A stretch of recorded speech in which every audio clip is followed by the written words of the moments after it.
My name is Isabel Monroe, 30 years old. And right now, I'm sitting backstage at the International Women's Leadership Conference where, in just a few minutes, I'll walk onto the main stage, hold the microphone, and say something I once believed I would never get the chance to say out loud. The right wing of the stage is slightly open, and through the slit in the curtain, I can see a small corner of the main hall. And in that moment, I see her, Lily. My younger sister. The one who, 2 years ago, stood in the middle of our mother's birthday party, raised her wine glass, and laughed. That's just how my sister is the family's biggest disappointment. 47 people were there that day, 47 eyes turned to me. No one burst out laughing, but no one spoke up in my defense either. Not even my parents. It was a silent agreement, as if what she said was simply the truth, just something no one had dared to say aloud until then. Now, Lily has just stepped into the auditorium, holding a small notebook, walking with the same gentle confidence she always had. She has no idea that I'm the one about to open today's conference, the keynote speaker of the biggest event of the year. She's here to take notes, to listen to inspiring women, talk about overcoming judgment, about being underestimated and daring to rise. She doesn't know that one of those women is me. She doesn't know that the woman stepping out in just a few minutes is the very sister she cast into the shadows 2 years ago. I tighten my grip on the mic. It's slightly slippery, not because my hand is wet, but because I'm still shaking.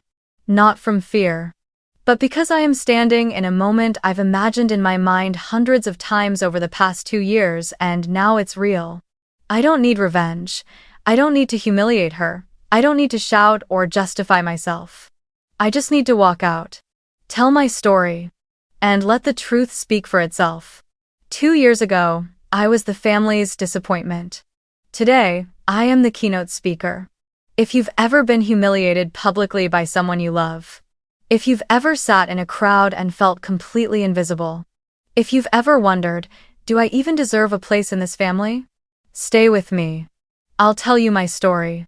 The story of a woman who once stayed silent, but learned how to stand tall not through retaliation, but by walking the path she built with her own hands. I was born and raised in Bloomington, a small town in southern Indiana where winters weren't too harsh, but the chill always managed to slip through the cracks of old wooden windows and into dinner conversations. My family was the stable kind. Dad worked as an interior design engineer for a local firm. Mom taught second grade at the elementary school across the lake. Not rich, but never lacking. From the outside, we were the ideal picture, a cozy family of 4 with 2 well-behaved daughters.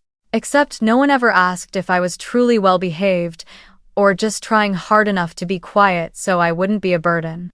I was the eldest. Isabel Monroe. Quiet, book-loving, always willing to teach myself everything without being told.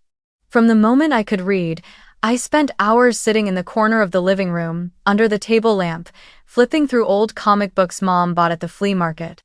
I never needed help tying my shoelaces, never whined when I didn't get ice cream, and never threw tantrums when I was told no. I got used to doing everything on my own. So much so, it became my identity. And then there was Lily. Lily was like a spotlight. She walked into a room and everything seemed to glow brighter. 2 years younger than me, Lily had naturally curly blonde hair, wide, doll-like eyes, and a laugh my mother once called the music of life. Lily loved to sing, dance, and doodle on the walls, and every time she did, she was praised for having an artistic soul. Meanwhile, I wrote poems in my notebook and hid them under my pillow. My parents used to say, "Lily needs more attention, you're already good at everything, right, Isabel?" And me, just an 8-year-old kid, could only nod and swallow my words like a bitter candy that never had a chance to melt. I remember, when I was 9, my birthday fell on the same weekend as Lily's preschool party. My mom said, "Just hang in there this week, honey, we'll celebrate your birthday next week." That next week never came. All I got was an old book, wrapped in newspaper, left on the breakfast table. Meanwhile, Lily's birthday that year was held at the fanciest Italian restaurant in town, with her name printed on balloons, a 3-tiered cake, and a full photo shoot with a professional photographer. I wasn't jealous. I just Learn to remember the things I was supposed to forget, and erase the things I should have been allowed to hold on to. Every time I got an A+, Mom would say, "Good. You're the big sister. You're supposed to set an example." But when Lily was cast as the lead in her third-grade play, The Little Mermaid, the whole family plastered her posters on the fridge. Dad invited relatives to come watch, and Mom brought cupcakes to her class. Me? I won second place in a statewide short story contest in 6th grade. Mom just said, "That's good. But next time, try writing about something happier. Your stories are too dark." Number 4. Eventually, I realized there was only one way to be loved in our house: by being cute, bubbly, sociable, and someone to be proud of. I wasn't that kind of person. I didn't know how to put on a show. I didn't know how to be charming. And most of all, I didn't know how to make them see that I mattered. I started living in a silence that no one asked for, but everyone expected. If I was good, I should handle things myself. If I was sad, I was just too sensitive. I stepped back so Lily could shine. I gave in, even when I didn't want to. I accepted it, even when it hurt.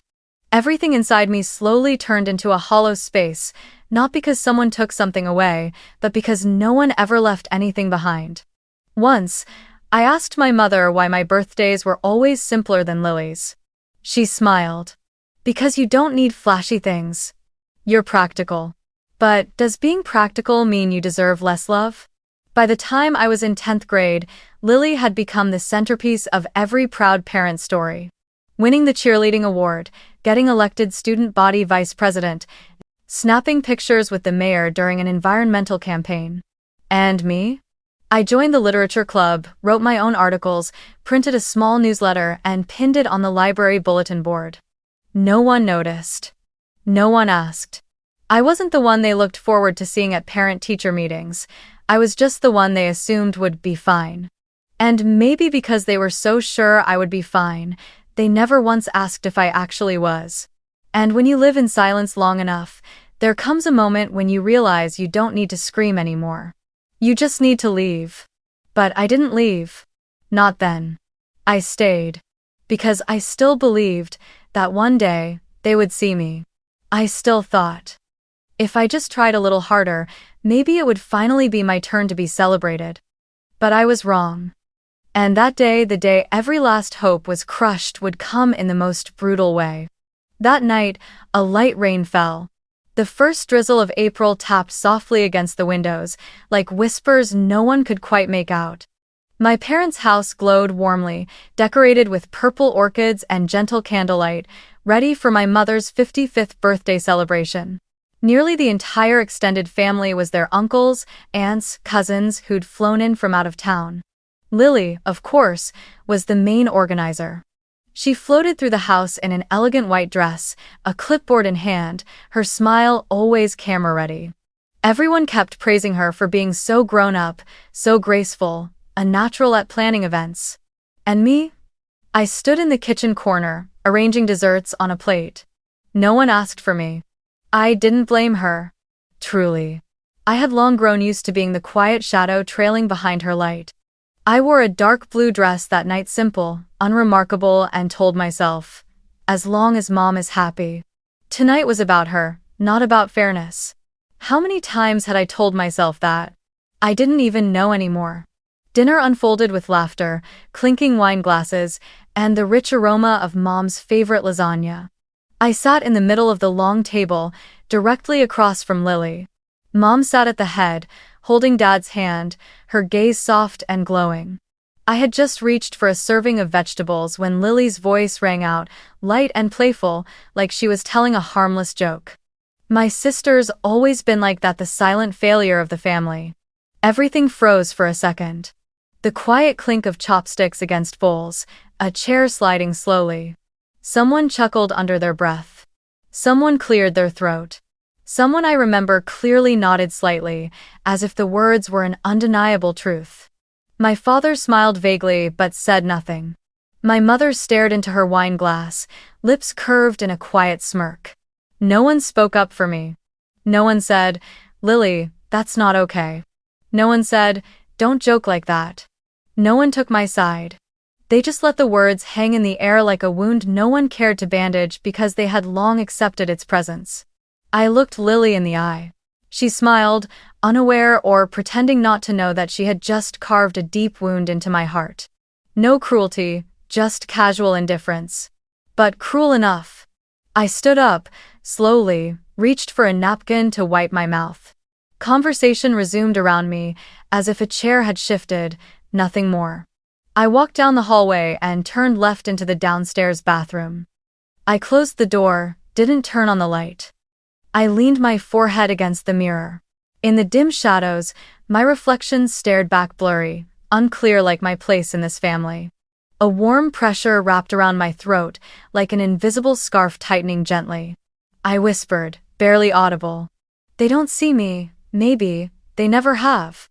I turned on the faucet, washed my face, dried my hands slowly just to keep from crying.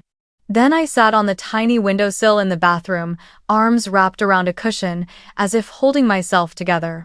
Laughter from the dining room echoed in, distorted and off-key, like an old song warped by time, familiar, but painful to hear. I stayed there for nearly 20 minutes. No one came, no one called. No one asked, "Where's Isabel?"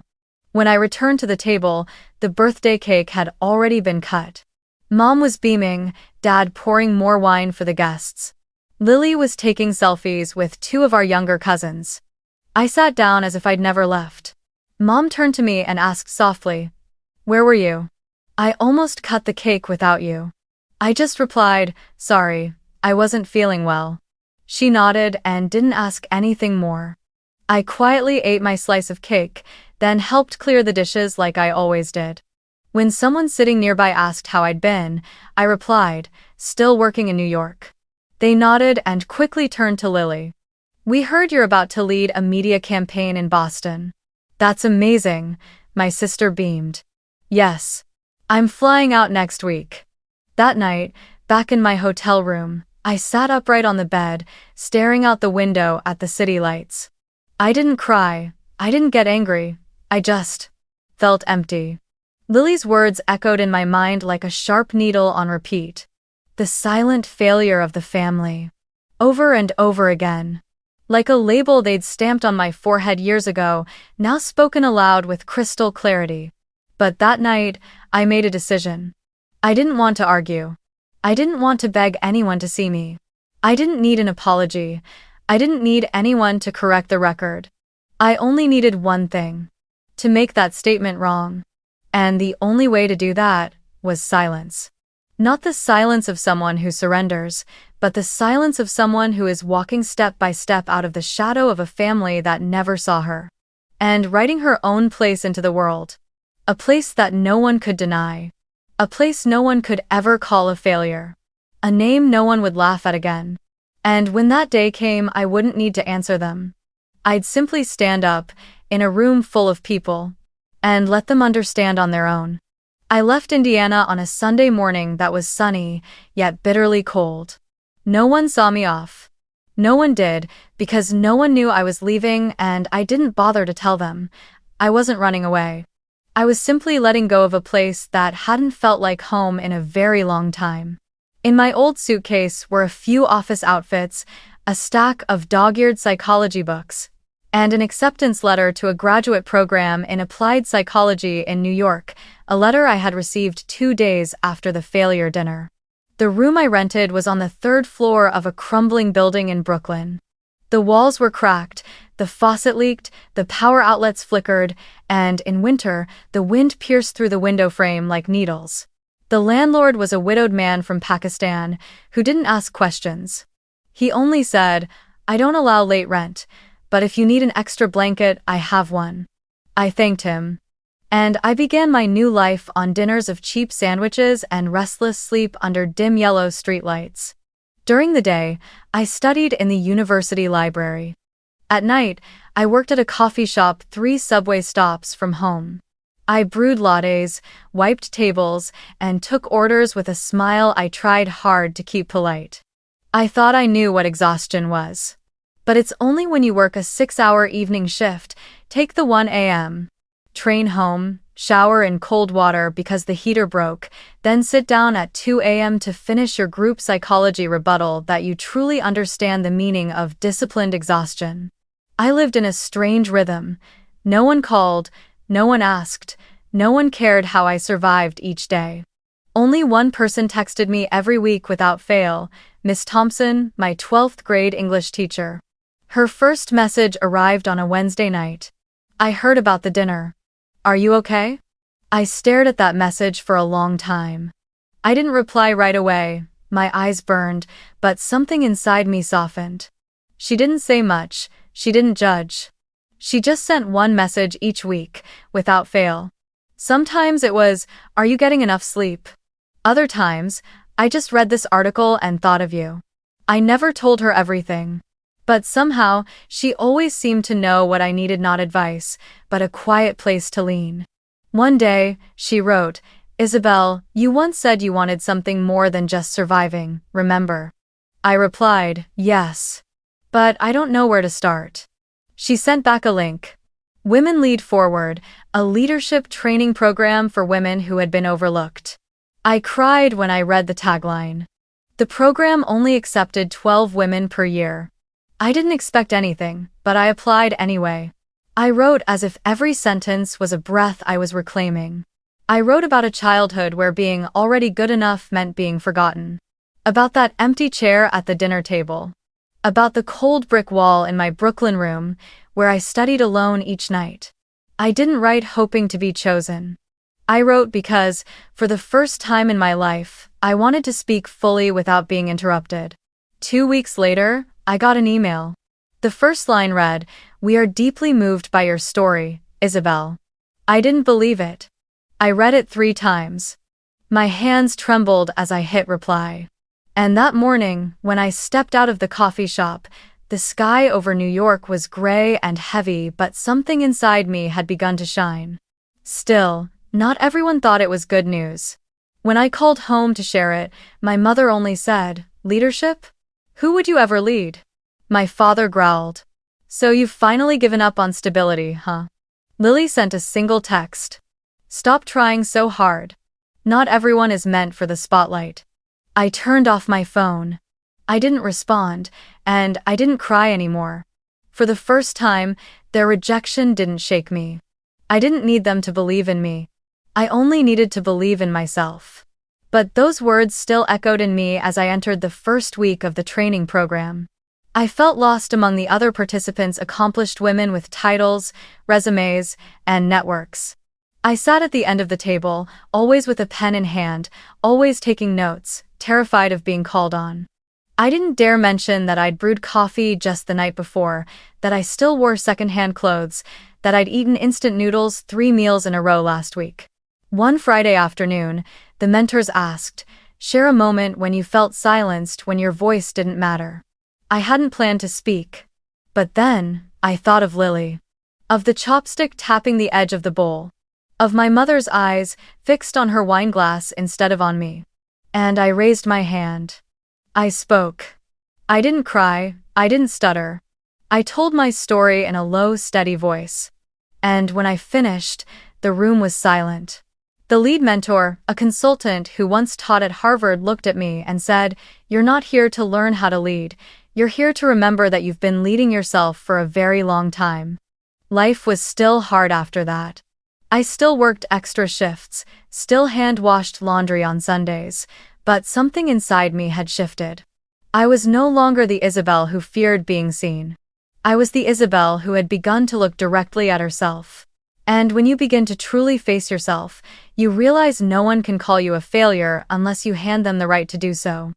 I don't give that right to anyone anymore, not even to my family, not even to Lily. Because from the moment I walked out of that house and stepped into that little room in Brooklyn, I chose once and for all to see myself. And that was the day I stopped waiting for anyone else to do it for me. The months that followed in the leadership program felt like a cleansing, a rebirth. I was no longer the girl sitting silently at the end of the table. I began asking questions, offering feedback, sharing my experience not as a victim but as someone who had survived. The course focused on emotional leadership, something I once believed I lacked, having grown up in a family where emotions were something to control, never to express. But it turned out, I had the capacity to feel others deeply because I had been the one ignored for so long. I realized, those who know what silence feels like, know best how to hear voices that are being silenced. In one workshop, we were asked to write a free-form essay on the topic, "Where does leadership begin within you?" I went home, sat by the window of that old room, watching the streetlight reflections dance on the gray wall. And I wrote. I titled it, "The Unseen Daughters, on Being Invisible in Your Own Family." I didn't try to sound poetic. I simply told the truth, cold and gentle at the same time. I wrote about the forgotten birthday gift. The empty seat at the table, the party where 47 people witnessed a joke that was more like a sentence and no one objected. I didn't write to blame anyone. I wrote so that those who've lived like I did would feel less alone. At first, the essay was shared only in class, but a classmate, who was also a journalist, asked to publish it on her personal blog. I agreed on one condition: not a single word could be changed. 2 weeks later, the essay had over 1 million views. I didn't know why it had gone viral, but I knew one thing for sure. There were far too many people who had lived in the shadows, had been called strong so you don't need help, had been labeled the disappointment without ever being given the chance to prove otherwise. Messages from strangers poured in. Things like, "Thank you for writing what I never dared to say," or, "I cried because someone finally understands." A professor from my old school emailed to say he'd printed out the essay to use in his family psychology class. A woman from Texas wrote, "Can you help me talk to my daughter? I'm afraid I may have made her feel this way too." I began getting invitations to speak on small podcasts about healing, about leading from within pain. I spoke with hosts I used to admire through blurry Zoom screens, still with my homemade tea and the old laptop borrowed from the university library. No studio, no spotlight. But there was listening. And trust. One early September afternoon, I received an invitation to join as a psychological advisor for a support group of women who had experienced emotional abuse in marriage and family life. The group's coordinator was a mother of 3 who had fled her husband after 10 years of living under constant disregard. She had read my essay and tracked me down by every means she could. When I asked, "Why me?"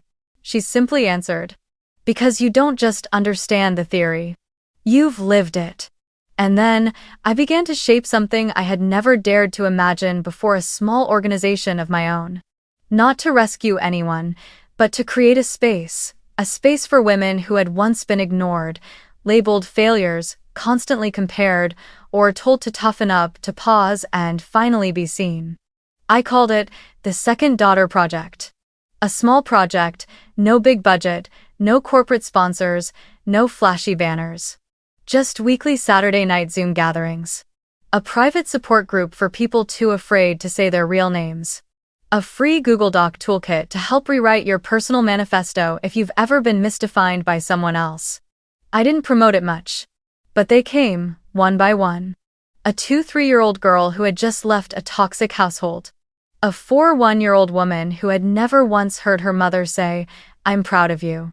Teachers, nurses, students, stay-at-home moms, lawyers, people who seemed fine on the outside, but were quietly surviving with a hollow space inside them called "I was never seen."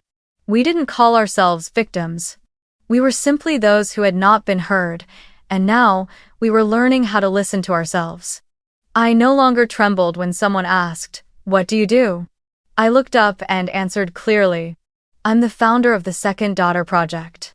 Because I understand, if you've ever been the one left behind, dismissed, labeled a failure, then there's nothing more powerful, more beautiful, than coming back not to explain but to build something of your own. No explanations. No justifications. No apologies for existing the way you do. And that's when I knew. I was no longer living to be validated. I was living to never abandon myself again. One January morning, I was brewing tea in my tiny kitchen when the email chime rang out. Nothing unusual. I received dozens of emails daily from project members, podcast hosts, people wanting to share their stories. But this time, the subject line on my laptop screen made me freeze. Keynote Speaking Invitation International Women's Leadership Conference 2025. I thought it was a mistake. Or spam. My hand hovered midair, the teapot tilting slightly, hot water spilling out, but I didn't notice. I clicked the email. We are honored to invite you, Isabel Monroe, to be the keynote speaker at the annual International Women's Leadership Conference in Boston. After reading your essay, The Unseen Daughters, and witnessing the impact of the Second Daughter Project, the organizing committee believes your story and journey will be a powerful source of inspiration for the thousands of women attending. I read it again. A second time.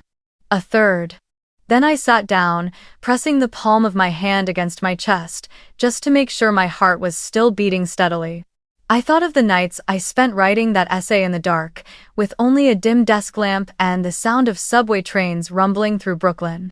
I thought of the piece that changed my life, and now, was bringing me to a stage I never dared to dream of. I said yes. Of course I did. But not right away. It took me a full day to find the courage to hit send on the reply. Not because I doubted myself, but because I understood, stepping onto that stage, I was no longer speaking just for me. I was speaking for the hundreds of unseen daughters like me.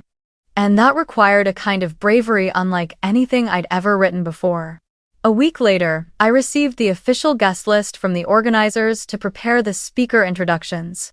I scanned the names: founders, professors, psychologists, social activists. Each name was accompanied by a photo, a title, an affiliation. And then, near the bottom of the page, I saw it. Lily Monroe, Campaign Director, WME Foundation. I froze. Her name, bold and sharp, pinned me in place for a moment that felt longer than time itself. My throat tightened. My hand clenched slightly on the mouse, the screen trembled just a little. It wasn't a mistake. Not someone with the same name, not a coincidence. It was my sister. She would also be there. Also a guest.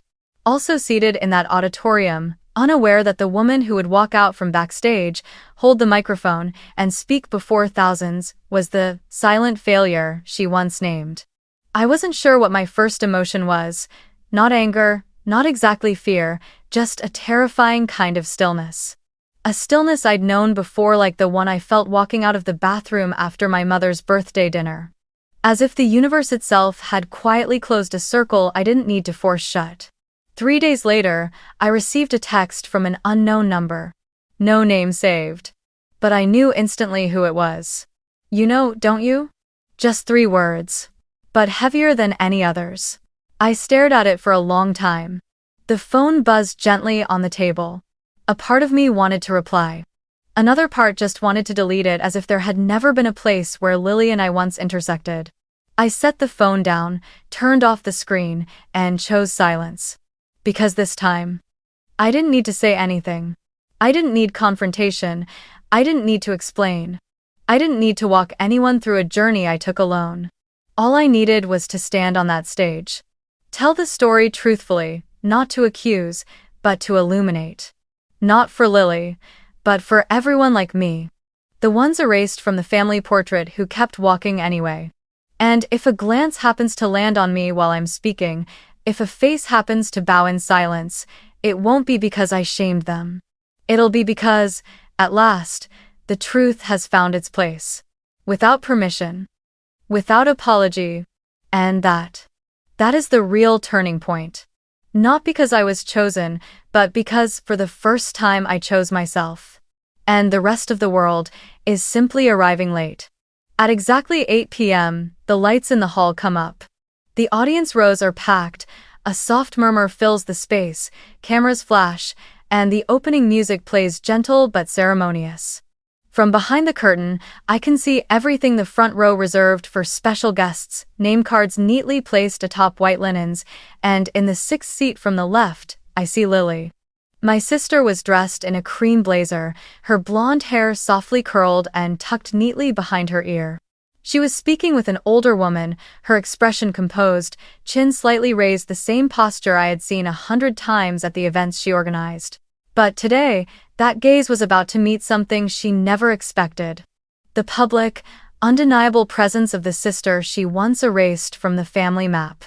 I stood behind the stage curtain, my heart beating slow but steady. No more trembling, no more nerves. Just a quiet certainty, like the echo of a bell ringing far away after a storm has passed. A backstage crew member gave the signal. I nodded and stepped forward just as the MC finished. And now, please welcome to the stage, the founder of the Second Daughter Project, author of the viral essay The Unseen Daughters that has touched the hearts of over 1 million readers worldwide. Our keynote speaker today, Isabel Monroe. The applause began. Scattered at first, then swelling into a steady roar. I walked out to center stage. The spotlight hit me full in the face, and for a moment, everything in the front row blurred. But I still saw one face clearly, Lily's. She looked up, eyes wide, lips slightly parted.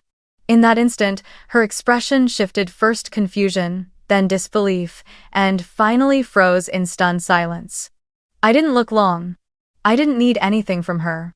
I turned my gaze toward the audience and began. Good morning. My name is Isabel Monroe. I was once called the silent disappointment of my family. And as it turns out, that was a gift in disguise. No one laughed. No murmurs, just a silence so full it felt like a blank page, waiting for truth to be written on it. I continued. I was born the eldest daughter in a family where silence was considered a virtue, and independence was mistaken for not needing love. I grew up hearing things like, "You're already good, you don't need more praise," and "You're strong enough, so let your sister shine." I wasn't hit, I wasn't scolded, but I was never really seen. I spoke of the birthday gift wrapped in newspaper, of the empty chair at the family gathering, of the moment I left home and no one stopped me. I never used names, never pointed fingers. But each sentence pulled the audience back into their own childhoods, back to the quiet places where they once sat, wishing someone would ask, "Are you okay?" And no one ever did. I spoke of New York, of peeling walls and cold water showers, of working shifts until 1 a.m. and then coming home to write scholarship applications, of building a life not to prove I was good enough but to survive the belief that I never would be. And then, I wrote an essay. Just to find my voice again. But I never imagined that essay would become the voice of thousands of others. I looked around the auditorium, some were wiping away tears. Others sat upright, as if they too had once been called invisible. I continued. I'm not standing here to seek revenge. I'm not saying these things to make anyone bow their head. I'm here to tell you, if you've ever been cut out of the family picture simply because you didn't fit, you were never the problem. You were just placed in the wrong frame. I spoke about the Second Daughter Project. About the women who had learned how to come home to themselves. About a generation of second daughters, not chosen, but still here, still radiant, still whole without anyone's approval. I'm not standing here because someone gave me an opportunity. I'm here because I stopped asking for permission to exist. When I finished, there was no sound at first. Just a held breath, stretched across the room. And then, like a flood breaking loose, the applause erupted. A few stood. Then a row. Then the whole room.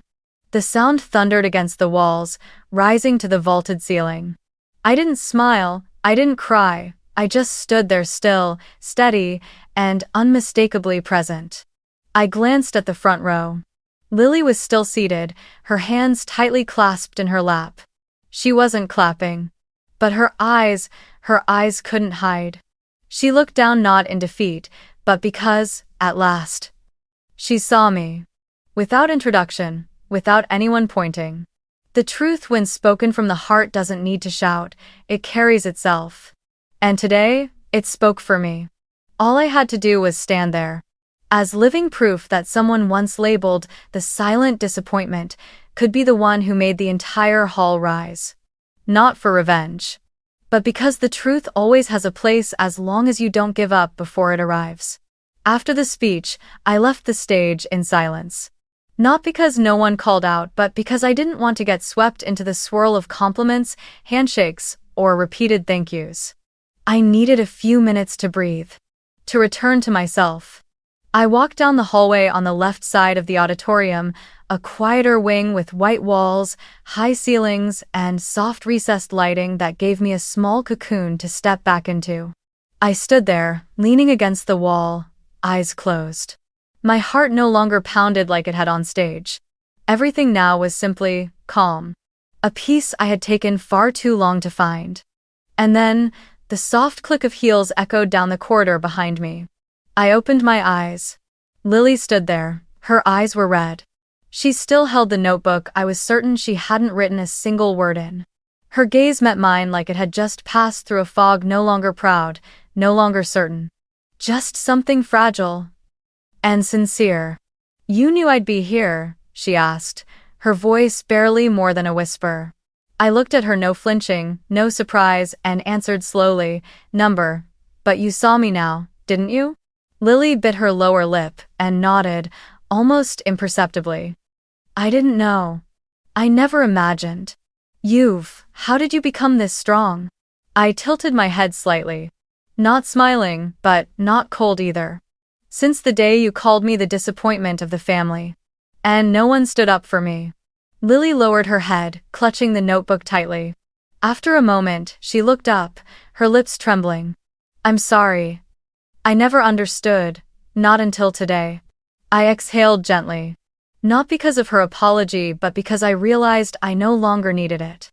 I looked at her, my voice calm. "I don't need an apology. I need acknowledgement from you. And you did that when you lowered your head." Lily looked at me, eyes glistening. She opened her mouth to say something but couldn't form the words. I stepped forward, not close, just enough for us to stand side by side, no one ahead. No one left behind. "Lily," I said softly, "I'm not angry with you. I never truly was. You only did what everyone else in our family has always done, looked at me, but never really saw me. But today, you did. And that is enough." Her eyes shimmered. For the first time, they weren't proud or polished but honest, in a way that felt new and real. "I always thought you didn't need anyone. You were so strong. I didn't understand that. You had to be strong because no one ever asked if you were okay." I nodded gently. "Exactly. I used to think, if I were good enough, quiet enough, useful enough, one day, I'd be chosen. But no. Sometimes, it's not about being enough. It's about the fact that they already chose someone else. And you're just out of view." Lily clenched her fists, eyes red again, then blurted out, "From now on, if anyone asks who I admire most, I won't say celebrities anymore, I'll say it's you." I didn't respond. I just placed a hand on her shoulder, steady and warm. "I don't need to be admired," I said. "I just need you to understand, no one has the right to define someone else as a failure, not even family." We stood there for a few minutes more. No more words, no need for a hug. No dramatic reconciliation. Because sometimes, forgiveness isn't a moment, it's a process.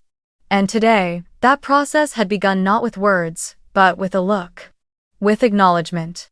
With the bowed head of someone who once looked down on another and now was learning to see them eye to eye. I walked away first. Not to leave her behind, but because I knew, this time, Lily wouldn't let herself remain behind. And neither would I. I no longer needed anyone to walk with me because I had learned how to stand alone, and from that moment on, I had nothing left to prove. I only needed to be myself. And for the first time, that was enough.